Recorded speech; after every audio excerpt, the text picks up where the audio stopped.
Bonjour à tous. Aujourd'hui, un cours sur le myélome multiple, qui est une maladie qu'on prend fréquemment en charge dans le service de rhumatologie du Kremlin Bicêtre. Donc, je vous propose de partir donc, du diagnostic et ensuite de discuter donc, du bilan qui va permettre de faire précisément le diagnostic, de voir quelles sont les complications associées à la maladie et ensuite de discuter de la prise en charge, de la maladie en elle-même et des risques associés. Donc le myélome multiple, c'est partie des hémopathies, donc des cancers qui touchent la moelle osseuse. Ça représente 1,8% des cancers en France, avec une incidence de l'ordre de 5 pour 100 000 patients par an. L'âge moyen diagnostique est plutôt élevé, de l'ordre de 70 ans. Il y a une légère prédominance masculine. Quelques facteurs de risque identifiés, notamment les radiations ionisantes, les pesticides et le surpoids et l'obésité qui sont également un facteur de risque. Euh, cette maladie est caractérisée en fait par la prolifération de plasmocytes qui sont une sous-classe de lymphocytes B qui sont au sein de la moelle osseuse. Ces plasmocytes, ils vont proliférer et ils vont produire, dans la plupart des cas, une immunoglobuline, soit entière de type IgG ou IgA, soit un fragment d'une immunoglobuline, ce qu'on appelle les chaînes légères libres, kappa ou lambda. Et ça se traduit notamment donc, sur le plan biologique par des anomalies électrophorèses des protéines plasmatiques, avec la présence soit d'un pic dans le cas d'un myélome à immunoglobuline complète, soit au contraire d'une hypogammaglobulinémie lorsque ce sont des myélomes à chaîne légère. Les symptômes observés sont liés à la fois à la prolifération plasmocytaire et à l'excès de production de l'immunoglobuline. Donc, quels sont les symptômes liés à la prolifération plasmocytaire? D'une part, ce sont des malades qui ont fréquemment des douleurs osseuses. Pourquoi? Parce que les cellules tumorales vont en fait modifier le turnover osseux et vont activer les cellules qui vont dégrader l'os, ce qu'on appelle les ostéoclastes, et ce qui va conduire à des petits trous dans les os, qu'on appelle des érosions, et qui peut aller jusqu'à des fractures, des os longs, du bassin, des vertèbres. Ce qu'on observe sur le plan biologique, c'est fréquemment une hypercalcémie, une augmentation du calcium dans le sang, et du fait de la prolifération des cellules tumorales au sein de la moelle osseuse, il est fréquemment observé une anémie, un manque de globules rouges. Et donc, je vous le disais, qu'on va observer également des symptômes qui sont liés à la gammapathie, c'est-à-dire à l'excès de production de l'immunoglobuline, qui peut se traduire par une augmentation de la viscosité sanguine, qui va entraîner des symptômes essentiellement neurologiques, avec une confusion, des maux de tête, des troubles visuels. L'excès de chaîne légère peut, elle, conduire à des tableaux d'insuffisance rénale qui sont liés à une toxicité des chaînes légères au niveau des tubules rénaux, ce qu'on appelle la tubulopathie myélomateuse. Au contraire, l'hypogammaglobulinémie, elle, peut être associée à un risque d'infection. On verra que les infections sont fréquentes dans les premiers mois de la maladie. Et enfin, une complication plus rare qui s'appelle l'amylose, qui est liée à la prolifération des chaînes légères et qui peut entraîner la formation d'une protéine qu'on appelle amyloïde, qui peut se déposer dans différents tissus, notamment les reins, et qui est une complication parfois sévère. Ici, un premier exemple de radiographie d'une patiente atteinte d'un myélome multiple. On observe sur cette radiographie de multiples lacunes osseuses. Vous voyez des petits trous dans les os, aussi bien au niveau du tibia que de la fibula. Et ces petits trous, ils sont responsables en fait d'une fragilité. Vous voyez chez cette patiente, ces lacunes osseuses se compliquaient d'une fracture du tibia qui a nécessité un traitement chirurgical. Autre exemple ici, c'est une atteinte rachidienne au niveau d'une vertèbre lombaire avec un aspect des vertèbres évidées qui est assez caractéristique des maladies plasmocytaires, le myélome multiple et également la forme localisée qui s'appelle le plasmocytome monocentrique. Comment est-ce qu'on fait le diagnostic? Il faut mettre en évidence la prolifération plasmocytaire au sein de la moelle osseuse. Donc, on va faire un prélèvement qui s'appelle un myélogramme. au niveau du sternum, et c'est le fait de retrouver plus de 10% de plasmocytes sur ce prélèvement qui va permettre de porter le diagnostic de myélome multiple. Ensuite, la deuxième question qu'on va poser, c'est de savoir si cette maladie est associée à des symptômes biologiques. Et pour cela, on va utiliser les critères CRAB. C'est un acronyme en fait qui définit les critères de symptômes du myélome, que sont l'hypercalcémie, l'insuffisance rénale, l'anémie et l'atteinte osseuse. Depuis quelques années, on sert aussi de critères qu'on appelle des critères Slim Crab, qui sont des critères biologiques, c'est-à-dire le ratio de chaîne légère libre supérieur à 100 ou le taux de plasmocyte supérieur à 60%, et un critère IRM, c'est-à-dire la présence de plus d'une lésion IRM d'une taille de 5 mm ou plus. En fait, ce sont des myélomes qui ne sont pas encore symptomatiques, mais qui sont statistiquement à très haut risque de le devenir, de l'ordre de 80% à 2 ans, et chez qui, la plupart du temps, on va proposer un traitement. On a des éléments qui nous permettent d'apprécier le pronostic du myélome, des éléments biologiques. On va doser des paramètres qui s'appellent le LD, les LDH, la bêta-2 microglobuline, en fait, qui vont être le reflet de la masse tumorale. On sait également que les patients qui ont une albuminémie basse, c'est-à-dire un état de dénutrition, sont associés à un moins bon pronostic. Et enfin, on a des critères qu'on appelle la cytogénétique, qui sont les caractéristiques euh, cytogénétiques donc, des cellules tumorales, et il y a certaines anomalies qui sont associées à un risque péjoratif.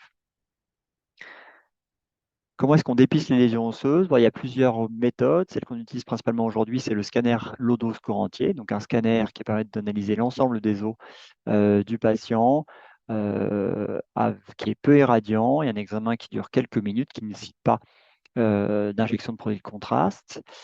Et cet examen est plus performant que de faire des radiographies de chaque os. Et sur ce scanner, on va chercher donc des lésions lithiques en rapport avec le myélome multiple. Lorsque le scanner est normal, on va ensuite réaliser une IRM du rachis et du bassin à la recherche en fait, de lésions nodulaires en rapport avec le myélome multiple qui peuvent permettre de définir un patient comme étant un patient ayant les critères Slim Crab, ce qui va conduire à proposer un traitement. Et enfin, on se sert fréquemment du TEP scanner avec différents marqueurs, notamment le FDG, qui permet non seulement de dépister des lésions osseuses, mais également ce qu'on appelle des plasmocytomes, qui sont des lésions plasmocytaires, tumorales, mais en dehors de la moelle osseuse. Un exemple ici d'un scanner low dose, vous voyez une anomalie au niveau du col du fémur à droite. Ça, c'est une anomalie qu'on n'aurait pas pu voir sur les radios. Et ici, sur le scanner, sur une coupe transversale, on visualise bien une ostéolyse du col du fémur droit.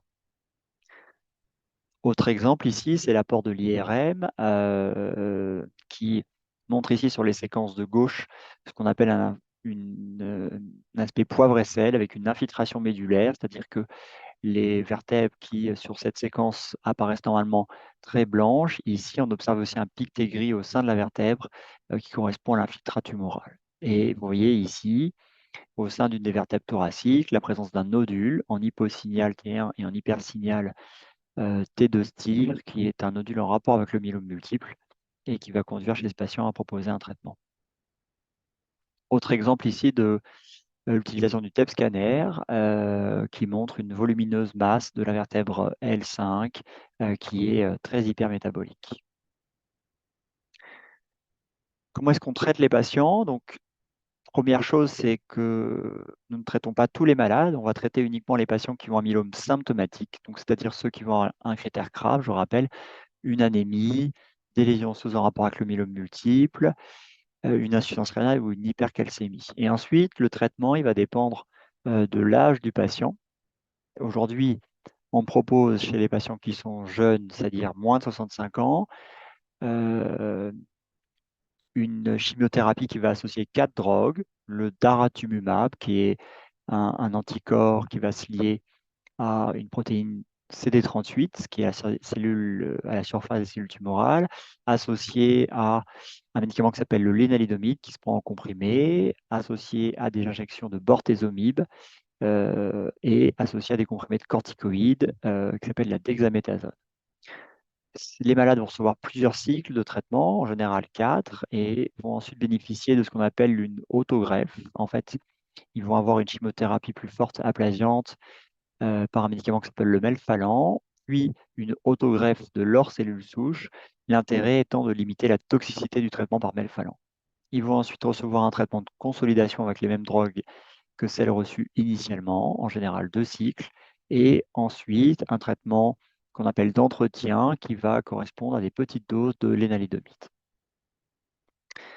Ce traitement aujourd'hui a une efficacité remarquable, puisqu'après 4 ans de suivi, cette stratégie permet d'obtenir environ 85% de rémission à 4 ans, qui est un résultat vraiment remarquable et un progrès très important si on compare aux standards de traitement dont on bénéficiait il y a encore 10 ans.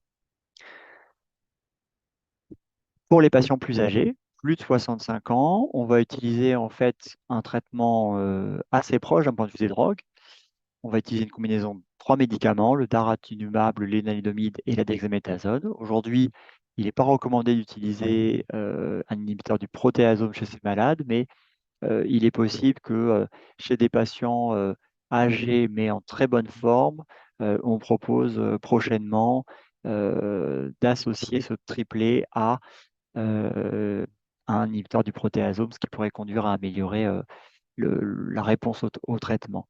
Euh, Ce traitement donne déjà de très bons résultats, puisque 4 ans après son initiation, il y a environ 70% des patients qui sont encore en rémission, ce qui est assez remarquable.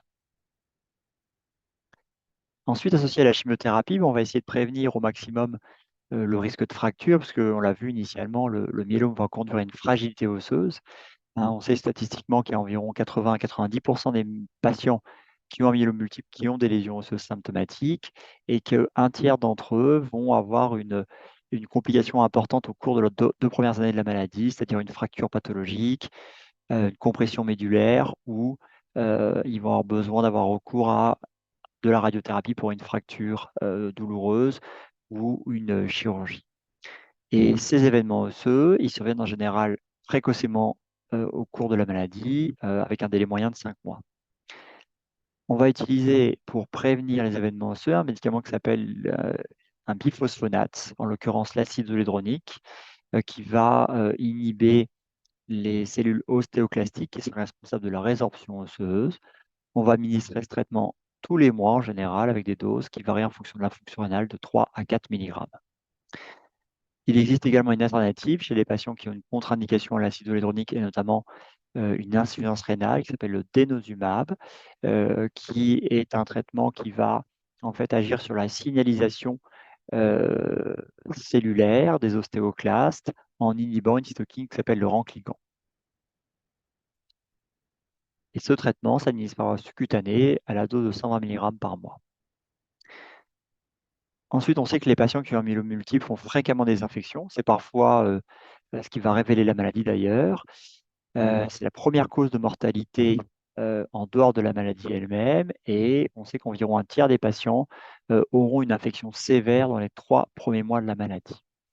Le risque d'infection virale est augmenté par un facteur 10, le risque d'infection bactérienne par un facteur 7. Comment est-ce qu'on prévient ce risque? Il y a plusieurs stratégies. On va notamment donner des antibioprophylaxies, parfois par amoxicilline, parfois par quinolone, bien que ça soit débattu. On prévient le risque de zona par le Zélitrex, le risque de pneumocystose par le Bactrim, et on va aussi parfois réaliser des perfusions toutes les 3 à 4 semaines d'immunoglobuline polyvalente aux patients afin de réduire le risque infectieux. Ce qui est important également, c'est de vacciner les patients contre la grippe, contre le pneumocoque, contre le SARS-CoV-2, bien que ce soit moins une problématique aujourd'hui, et de vacciner également l'entourage du patient, puisque chez ces malades qui ont un myélome multiple, compte tenu de leur maladie et des chimiothérapies, l'efficacité de la vaccination n'est pas aussi bonne que d'habitude. Enfin, il faut aussi prévenir le risque de thrombose, puisque les patients qui ont un myélome multiple sont plus à risque de faire des thromboses veineuses profondes et des embolies pulmonaires. Pourquoi? Parce que initialement, ils ont fréquemment des douleurs osseuses qui va conduire à un alitement prolongé. Ils ont parfois des fractures, ce qui va également augmenter les risques de thrombose.